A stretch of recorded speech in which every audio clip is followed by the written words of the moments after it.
చాలా మందికి డౌట్ ఉంటుందండి, మేము మా సిబిల్ స్కోర్ ని అస్తమాటు చెక్ చేసుకుంటే మా స్కోరు తగ్గుతుందా?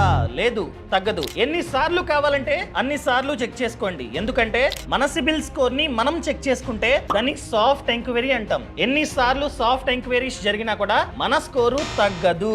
అదే హార్డ్ ఎంక్వైరీ జరిగితే తగ్గుతుంది. హార్డ్ ఎంక్వైరీ అంటే ఫర్ ఎగ్జాంపుల్ మీరు బ్యాంక్ వెళ్ళి క్రెడిట్ కార్డుకో లేదా లోన్ కో అప్లై చేశారు. సో ఆ లోన్ లేదా కార్డ్ ఇచ్చే ముందు ఆ బ్యాంకులు లేదా ఆ ఫైనాన్షియల్ ఇన్స్టిట్యూట్స్ మీ యొక్క సిబిల్ స్కోర్ ని చూస్తాయి. చూసి బాగుంటేనే ఇస్తాయి కార్డు లేకపోతే లోను. సో వాళ్ళు చెక్ చేస్తే దాన్ని హార్డ్ ఎంక్వైరీ అంటాం. ఇలా ఎక్కువ హార్డ్ ఎంక్వైరీస్ జరిగితే మన స్కోరు తగ్గుతుంది.